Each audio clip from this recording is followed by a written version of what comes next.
मौजूद हमारे सम्मानीय अतिथियों का परिचय दें।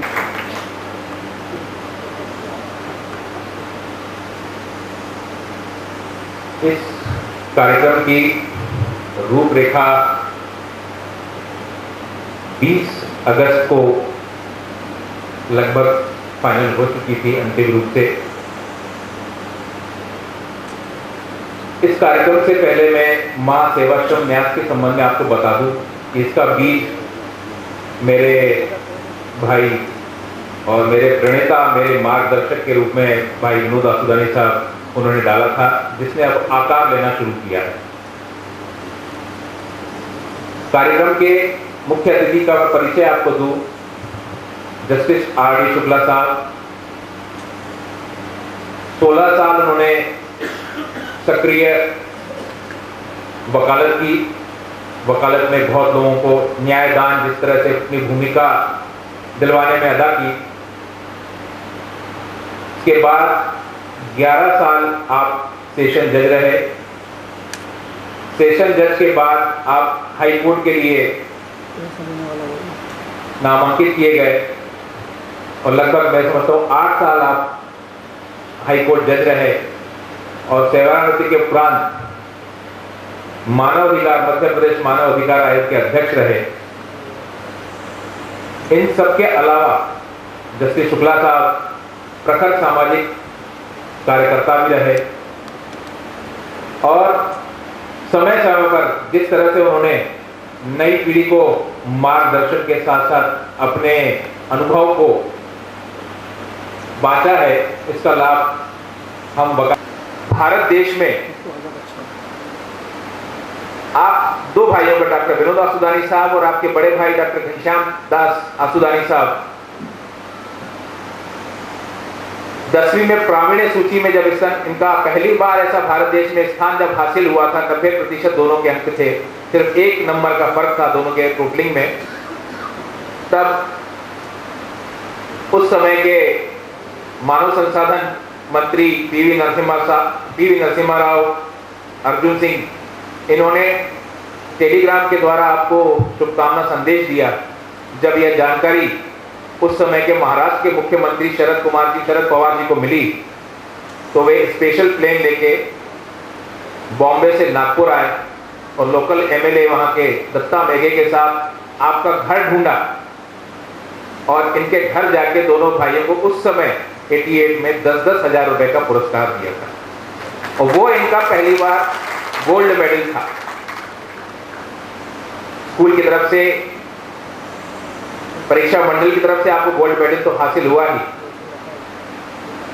बाद में भारत सरकार ने आप दोनों भाइयों के ऊपर एक वृत्त चित्र बनवाया, डॉक्यूमेंट्री फिल्म, और वो डॉक्यूमेंट्री फिल्म प्रसिद्ध फिल्मकार आप लोग को जानते होंगे, नाम के मोहताज नहीं है, वो B.R. चोपड़ा साहब ने आपके ऊपर डॉक्यूमेंट्री फिल्म बनाई थी और वो फिल्म 14 भाषाओं में पूरे भारतवर्ष में हर सिनेमा घर में दिखाई गई थी।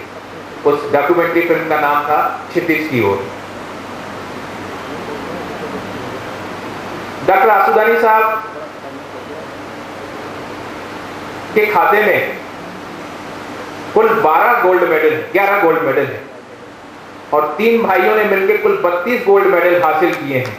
आज हमारे घर में, हमारे परिवार में एक शख्स अगर 1 गोल्ड मेडल हासिल करता है तो पता नहीं कितनी पीढ़ियों तक उसका गुणगान के साथ साथ उसका लाभ अर्जित किया जाता है। मैं अपना सौभाग्य समझता हूं, पिछले दिनों जब इनका एक कार्यक्रम में अतिथि के रूप में आमंत्रित थे तो उस समय मेरे विचार में यही आ रहा था कि काश मैं भी प्रतिभा सम्मान में अपने आप को एक छात्र के रूप में पाता और आपके सामने आपके हाथ से वो प्रतिभा सम्मान ग्रहण करके अपने आप। डॉक्टर आसुदानी साहब 5 भाषाओं के ज्ञाता हैं, हिंदी, अंग्रेजी, मराठी, सिंधी और उर्दू। आज हम जैसे लोग एक भाषा को सीखने में अपनी जिंदगी गुजार देते हैं, आप 5 भाषाओं के ज्ञाता। बाइबल, कुरान, सारे धर्म ग्रंथ, गीता, वेद, पुराण, रामायण जितने भी हैं आपके कंठस्थ याद हैं, आप कहीं से भी इनसे बात कर सकते हैं। ये मैं सिर्फ औपचारिकता नहीं बता रहा हूं, ये सारी इतने विद्वता जो इनके खाते में जाती है।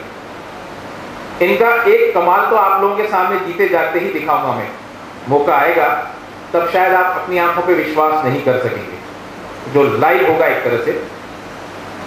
डॉक्टर साहब जब आज अपना उद्बोधन देंगे, वो विषय है सीमा रेखा के बाहर।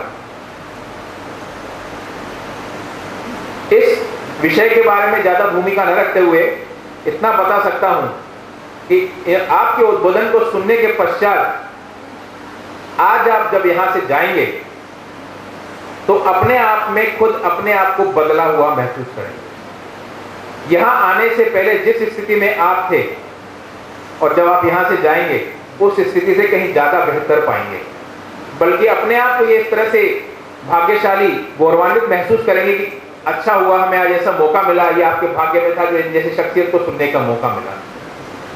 आज के इस कार्यक्रम में डॉक्टर आसुदानी के वक्तव्य के पश्चात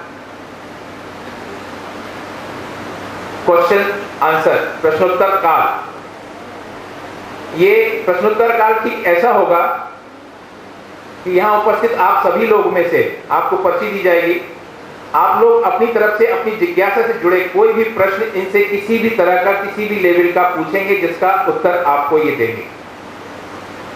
और उन प्रश्नों में से 10 प्रश्न जो सर्वश्रेष्ठ आपकी नजर में होंगे, वो 10 प्रश्नों के बारे में डॉक्टर साहब ने ये घोषणा की है, क्योंकि आज का कार्यक्रम जो अपने आप में एक विलक्षण होगा, इसके बारे में एक भूमिका और तैयार हुई है कि आपका वक्तव्य और क्वेश्चन आंसर को किताब की शक्ल देके आगे बढ़ाया जाएगा। यानी जितना भी कलेक्शन होगा उसको किताब की शक्ल दी जाएगी और उस किताब में उन सर्वश्रेष्ठ 10 प्रश्नों को शामिल किया जाएगा। और उन 10 प्रश्नों में से उन 5 लोगों को, जिसके बारे में मैंने कहा था कि आपकी एक योग्यता का जब लाइव प्रदर्शन होगा, उन 5 शख्स के साथ, प्रश्न पूछने वालों के साथ वो अनुभव सामने आपके सामने हाजिर होगा। वो क्या होगा उसी समय बता दिया जाएगा।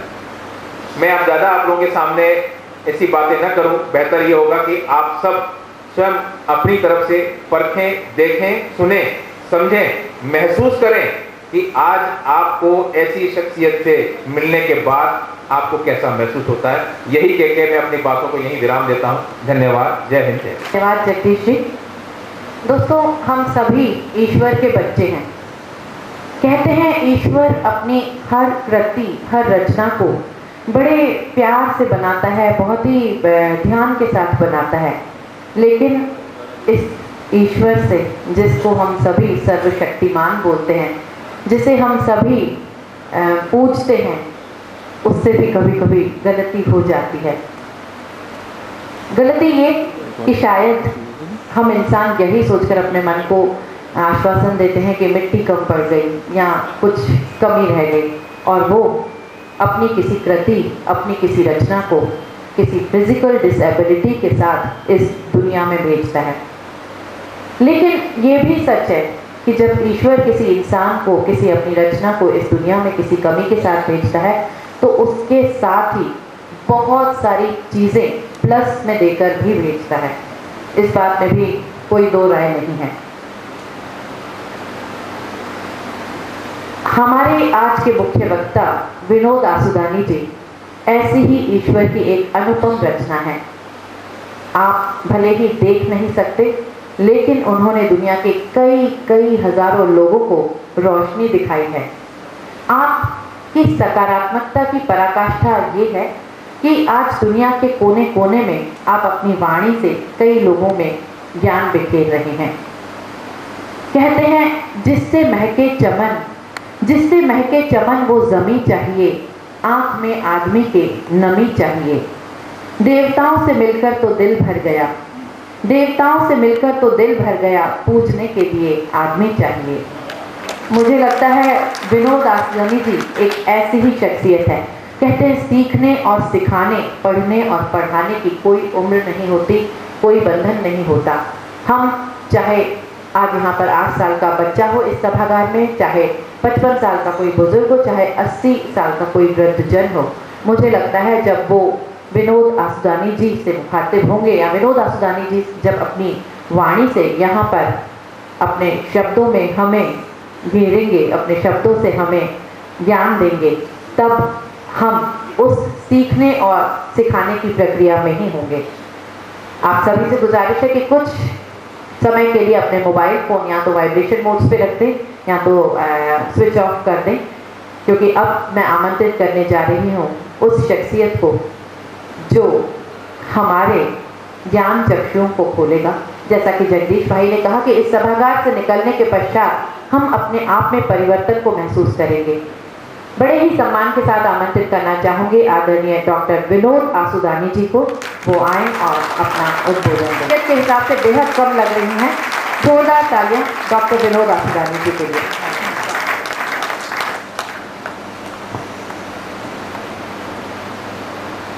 बहुत बहुत धन्यवाद कविता जी। इस समारोह के अध्यक्ष महोदय, परम आदरणीय सीनियर एडवोकेट आर.सी. अग्रवाल जी, इस समारोह के मुख्य मेहमान जस्टिस शुक्ला जी, मेरे मित्र, मेरे भाई और इस मेरे मिशन के सारथी एडवोकेट जगदीश छावानी जी, और एक मेरे परम मित्र जिनके माध्यम से मैं आज से 10 साल पहले इस भोपाल नगरी के साथ अपना संपर्क स्थापित किया, श्री नारी लक्ष्मानी जी समक्ष बैठे हुए हैं, और मेरे सारे मित्रों,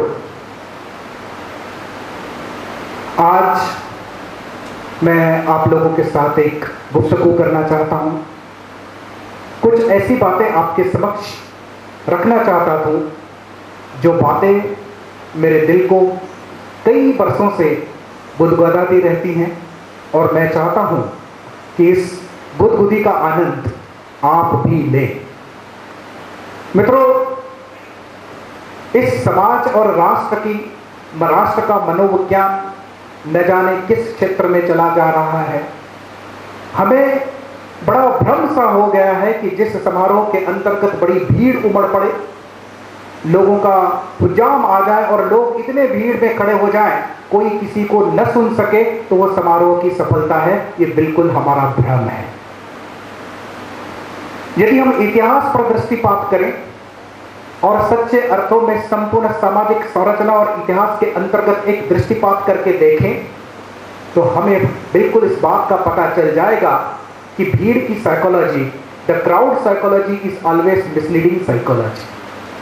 जब जब किसी राष्ट्र का उत्थान हुआ है, जब जब किसी इतिहास के किताब के अंतर्गत कोई नया पृष्ठ लिखा गया है, और जब जब कोई एक इस प्रकार की सामाजिक, राजनीतिक, चाहे सांस्कृतिक चेतना के अंतर्गत एक नया स्वर उभरा है, और उस स्वर के मूल में कभी भी भीड़ नहीं रही है, उस स्वर के मूल में एक व्यक्ति रहा है, ऐसा सोचने वाला चिंतक रहा है, ऐसा सोचने वाला एक विचारक रहा है, ऐसा सोचने वाला एक दार्शनिक रहा है, और उस दार्शनिक, उस चिंतक के विचारधारा के आधार पर संपूर्ण राष्ट्र और समाज के अंतर्गत परिवर्तन की धारा पैदा हो गई है।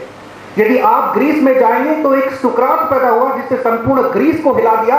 सुकरात, और अगर 100 सुकरात पैदा होते तो प्रगति नहीं हो सकती थी। प्रगति एक सुकरात की देन है, ये हमको कभी भूलना नहीं चाहिए। आज से 250 साल पहले एक सिद्धार्थ आधी रात के समय जब जंगल में निकल जाता है तो किसी भीड़ को अपने साथ नहीं लेके जाता, अकेला सिद्धार्थ निकल पड़ता है उस खोज में, और 12 वर्ष की तपस्या के पश्चात जब पीपल के वृक्ष के नीचे उसको उस ज्ञान की प्राप्ति होती है, तो केवल 5 अपने शिष्यों के समक्ष अपना पहला उद्बोधन देता है, और उसके पहले उद्बोधन के बाद संपूर्ण एशिया महाखंड बुद्धम शरणम गच्छामि के ध्वनि से जब गूंज उठा, तो ये भीड़ की बात नहीं होती है कि बुद्ध की बुद्धत्व ही हो सकता है। और जब हमारा राष्ट्र गुलामी के जंजीरों में जकड़ा हुआ था, तो किसी भीड़ ने इस राष्ट्र के अंतर मन को नहीं झिकोड़ा था, और एक पोरबंदर का छोटा सा सहमा सा एक ऑर्डिनरी बच्चा जिसका मोहनदास करमचंद नाम था, उसने संपूर्ण अंग्रेजी साम्राज्य